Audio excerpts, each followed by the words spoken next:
ধৈর্য হচ্ছে তিন জিনিসের নাম। সবুর হচ্ছে কয় জিনিসের নাম? তিন জিনিসের নাম হচ্ছে ধৈর্য। সবুর যেটাকে বলে, এক নম্বর আল্লাহর হাবিব রাসূলুল্লাহ সাল্লাল্লাহু আলাইহি সাল্লাম বলতেছেন, আস-সবরু আলা তাআহ, সমস্ত ইবাদত বন্দেগী করার ক্ষেত্রে ধৈর্য ধারণ করা। অর্থাৎ আমরা নামাজ পড়ি, এই নামাজটা ধৈর্য সহকারে করতে হবে, তাড়াহুড়া না করা, খুব মনোযোগ সহকারে ধৈর্য সহকারে করা। যত কষ্ট হোক আমরা নামাজ পড়ব, যত কষ্ট হোক আমরা আল্লাহর হুকুমগুলো পালন করব, যত কষ্ট হোক আমরা জিকির আজকার করব, যত কষ্ট হোক আমরা কোরআন তেলাওয়াত করব। অর্থাৎ আল্লাহ তাআলার প্রত্যেকটা ইবাদত বন্দেগী যত কষ্ট হোক আমরা ধৈর্য ধারণ করব এবং পালন করব। এটা হচ্ছে এক নম্বর। দুই নম্বর আল্লাহর হাবিব রাসূলুল্লাহ সাল্লাল্লাহু আলাইহি সাল্লাম বলতেছেন, আস-সবরু আনিল মাসিয়াহ, সমস্ত গুনাহ থেকে বাঁচার ক্ষেত্রে ধৈর্য ধারণ করা। একদম সর্বোচ্চ সুযোগ থাকার পরেও গুনাহের কাজ না করা, ধৈর্য ধারণ করা, ওই গুনাহের কাজ থেকে ফিরে আসা। তিন নম্বর আল্লাহর হাবিব রাসূলুল্লাহ সাল্লাল্লাহু আলাইহি সাল্লাম বলতেছেন, আস-সবরু আলা সাদাইদ ওয়াল মাসাইব, দুনিয়ার জমিনে চলার ক্ষেত্রে যত বিপদ আপদ, মুসিবত, অসুস্থতা, দুর্ঘটনা, অ্যাক্সিডেন্ট যাই আসুক, সকল ক্ষেত্রে ধৈর্য ধারণ করা, আল্লাহর উপর বিশ্বাস রাখা।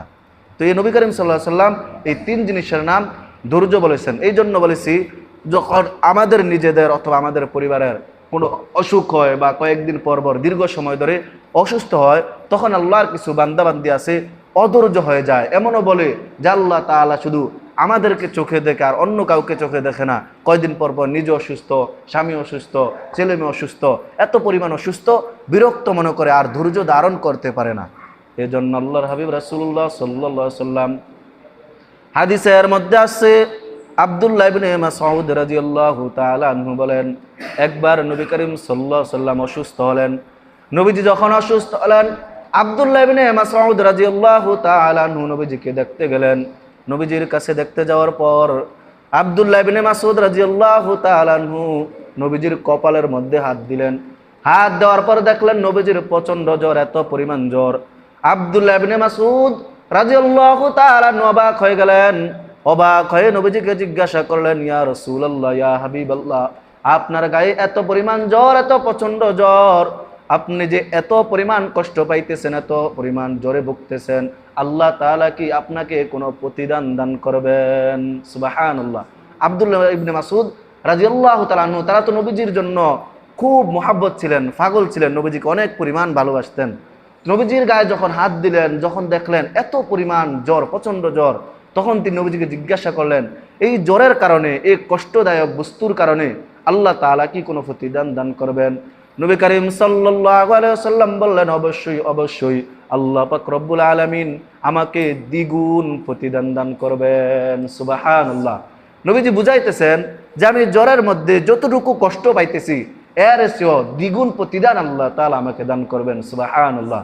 এরপরে নবী করিম সাল্লাল্লাহু আলাইহি ওয়াসাল্লাম বলতেছেন, কোন মুমিন মুসলমান বান্দা বান্দির উপরে যখন কোনো বিপদ আছে, অসুস্থতা আসে, কোনো মুসিবত আসে, কোনো মুমিন মুসলমানের উপরে যখন কোনো বিপদ আসে, কোনো অসুস্থতা আসে, মুসিবত আসে, তখন গাছের পাতা যখন শুকনো হয়, শুকিয়ে যায়, শুকিয়ে যাওয়ার পর গাছের পাতাগুলো যেমন ঝরে পড়ে যায়, আল্লাহ পাক রব্বুল আলামিন ওই বান্দা বান্দির গুনাহগুলো গাছের পাতার মতো ঝরে ফেলে দেন। সুবহানাল্লাহ।